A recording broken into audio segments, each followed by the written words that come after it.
धर्मशाला में वीरवार को मल्टीटास्क वर्कर्स का रोष खुलकर सामने आया। सरकारें बदलती रहीं, लेकिन नियमितीकरण, वेतन, सुरक्षा मांगे अब भी अधूरी हैं। 5,500 रुपए की मासिक मजदूरी में घर चलाना असंभव होने पर कर्मचारी जोरावर स्टेडियम में शांतिपूर्ण प्रदर्शन के लिए जुटे। कर्मचारियों ने चेतावनी दी है कि मांगे पूरी न होने पर आंदोलन और तेज किया जाएगा। प्रदेश के विभिन्न क्षेत्रों से पहुंचे मल्टीटास्क वर्कर्स जोरावर स्टेडियम में जमा हुए और वर्षों से चली आ रही अनदेखी के खिलाफ आवाज बुलंद की। कर्मचारियों का कहना है कि सरकार द्वारा दिए जा रहे वेतन से न घर चल रहा है, न बच्चों की पढ़ाई और न किसी प्रकार की सुरक्षा मिल रही है। उन्हें आश्वासन तो हर सरकार ने दिया, लेकिन जमीनी स्तर पर आज भी कोई बदलाव दिखाई नहीं देता। प्रदर्शन में पहुंचे आकाश कुमार जिला अध्यक्ष ने कहा कि 5,500 रुपए में परिवार का गुजारा नहीं हो पा रहा है। बार बार मांगे उठाई हैं, लेकिन कोई समाधान नहीं मिला। उन्होंने कहा कि प्रदेश में सरकारें बदलती रही, लेकिन उनकी समस्याएं ज्यों की त्यों बनी हुई हैं। मेरा नाम जी आकाश कुमार है। मैं PWD मल्टीटास्क वर्कर अपने हिमाचल प्रदेश में लगा हुआ हूँ और हम जो है हमारे को 3 साल हो गए हैं PWD में लगे हुए और चौथा साल लग पड़ा है हमारे को। और हमारे को किसी भी तरह का मिनिमम वेजेस नहीं है और ना ही हमारी पॉलिसी है।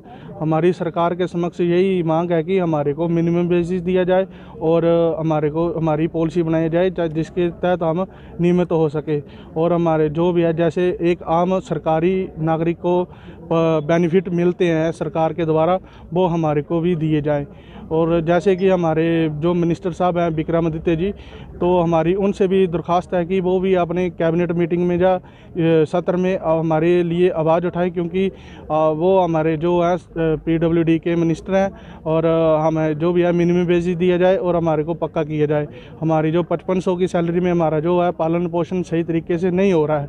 और हम यही मांग करते हैं कि हमारे जितने भी भाई लगे हुए हैं 4832 जो हमारे भाई हैं, उनके भविष्य के साथ खिलवाड़ ना करें और उनके भविष्य को सुधारने की और उनके सुरक्षित करने का जो है काम किया जाए। पहुंचे हैं यहाँ पे हमारे जितने भी मल्टीटास्क भाई हैं 12 के 12 ज़िले जहाँ पे हैं और जितने भी अपने दूर दराज से भी आए हुए हैं। अभी सर्दियों, जैसे कि आपको पता है सर्दियों का टाइम है, किन्नौर और लाहौल स्पीति में जो है बर्फ़ पड़ जाती है। अपर मंडी और कुल्लू में भी पड़ जाती है। वहाँ से भी बड़ी मुश्किल से किराया करके आए हैं, क्योंकि जो 5500 की सैलरी है तो 10 दिन भी नहीं चलती है, जिस हिसाब से घर के खर्च होते हैं। और सारा का सारा जितना भी है अपना BPL परिवार रखा गया था, BPL से भी नाम काट दिए गए। और जब हम राशन लेने जाते हैं तो हमारे को महंगे राशन में डाल दिया और वहाँ से जो राशन है महंगा आता है हमारे लिए और हमारा जो पालन पोषण है वो बड़ा ही मुश्किल सा हो रहा है जी। तो हमारी सरकार से यही दरख्वास्त है कि हमारे लिए कुछ सोचे, नहीं तो अगर हमारे लिए सरकार ढंग से नहीं सोचती है तो हम फिर सड़कों पे उतरने के लिए भी तैयार है और प्रदर्शन करने के लिए भी तैयार है। मुख्यमंत्री से समय मिला मिलने के लिए? बात समय हमारे को जैसे आज 27 की परमिशन मिली है, अभी एक टाइम जो है फिक्स नहीं किया गया है। हम तो यही है शाम तक यही रहेंगे और हम आज मिलके भी किसी भी हालत में मिलके जाएंगे। और उन्होंने हमारे को जो है फिक्स टाइम नहीं दिया है कि मिलने का, कि इतने बजे हम आपसे मिलेंगे। वहीं जिला मंडी से धर्मशाला प्रदर्शन में हिस्सा लेने के लिए पहुंची विद्या देवी ने कहा कि कई सालों से लगे हुए हैं, कभी शिमला तो कभी धर्मशाला विधानसभा के चक्कर काट रहे हैं। बच्चों का भविष्य अंधकार में जा रहा है, लेकिन सुनवाई नहीं हो रही। जी सर, मेरा नाम विद्या देवी है, मैं डिस्ट्रिक्ट मंडी से आई हूँ।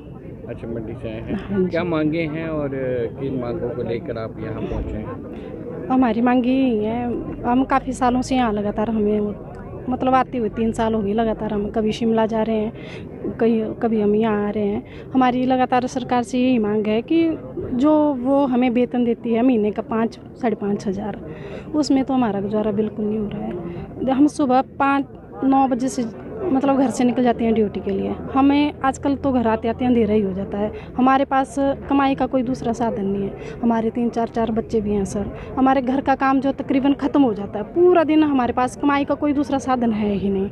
हमारे 2-2, 3-3 बच्चे हैं। हमने 5,500 में उनका कैसे पेट भरना है? हम 5,000 में उन्हें पढ़ाएँ, उन्हें खिलाएँ, उनकी शिक्षा की तरफ ध्यान दें कि क्या करें हम सर, क्योंकि 5,500 में हमारा गुजारा नहीं हो पा रहा है। हम यही चाहते हैं कि वो सरकार हमारी पॉलिसी बनाए, हमें डेली बेस करे। हमें संडे होता है, कई बार हमें संडे की छुट्टियां भी नहीं मिलती है, क्योंकि हम फील्ड में और फील्ड में बहुत काम होते हैं हमारे को, तो संडे की छुट्टी भी नहीं है हमारे को। तो कहीं मुख्यमंत्री से मिलने का समय मिला आपसे या कोई बातचीत आगे बढ़ी? हम कई बार मिले सीएम जी से, पर उन्होंने तो एक बार भी हमसे जो मिलने की ये नहीं करी है। हमें कम से कम 3 साल लगातार यहाँ आते हुए हो गए। अगर अब बात नहीं सुनी जाती तो आगे का क्या रहेगा? हमारे भाई जो भी ये डिसीजन लेके यहाँ, हम उसके लिए तैयार हैं। इस दौरान नगरोटा बगवां के विधायक और HPTDC के उपाध्यक्ष RS बाली स्टेडियम पहुंचे और कर्मचारियों की समस्याएं सुनी। उन्होंने आश्वासन दिया कि उनकी मांगों को मुख्यमंत्री और संबंधित मंत्री तक पहुंचाया जाएगा और जोखिम भरे काम को देखते हुए बीमा नीति बनाने पर विचार किया जा रहा है, पॉलिसी बनाई जा रही है। वर्कर थे और उनका स्वर्गवास हुआ, तो इन्होंने मुझे कहा कि ऐसे ही हम लोग सड़कों पे काम करते हैं और हमारी इंश्योरेंस नहीं है। बड़ी ज़रूरत है कि जो बच्चे जो सड़कों पे काम कर रहे हैं और जो ग्राउंड ज़ीरो पे काम कर रहे हैं वो इंश्योर्ड होना बहुत ज़रूरी है। तो मुझे लगा ये बड़ा इम्पोर्टेंट चीज़ है। दूसरी चीज़ इन्होंने कहा कि हमारी जो पॉलिसी है, मैंने कहा माननीय मुख्यमंत्री महोदय संवेदनशील हैं बहुत, उनके दिल में बहुत दर्द है, जिनको ज़रूरत है उनके लिए। माननीय जो PWD मिनिस्टर हैं वो भी उनके दिल में भी बहुत दर्द है लोगों के लिए, संवेदनशील है बहुत। तो उनसे दोनों से बात करके, क्योंकि उनका महकमा है ये, उनका महकमा है, मैंने इनको कहा मेरा महकमा, उसके डिसीज़न मैं लेता हूँ। ये महकमा जो है ये PWD का है, PWD मिनिस्टर वो देखेंगे, CM साहब सबसे ऊपर हैं इसलिए वो देखेंगे, फाइनेंस मिनिस्टर हैं वो, पर उनकी जो पॉलिसी है डेली वेजेस का इनका सिस्टम है और साथ में इनकी ये है डिमांड इंश्योरेंस की, मिनिमम वेजेस की वही है जो। तो ये 3 डिमांड्स इनकी जो है वो माननीय मुख्यमंत्री महोदय को इन्होंने बतानी है, PWD मिनिस्टर को बतानी है। मैंने कहा आप जब भी आज समय लगता है तो उनके साथ आपको मिलवाते हैं और आपकी पूरी बात करते हैं। जहाँ पे भी आपकी आवाज़ उठानी होगी, चाहे सदन के अंदर उठानी होगी, चाहे सदन से बाहर उठानी होगी, मैं कहीं ना कहीं मेरी आत्मा मुझे लगता है कि इनके साथ बिल्कुल जुड़ी हुई है।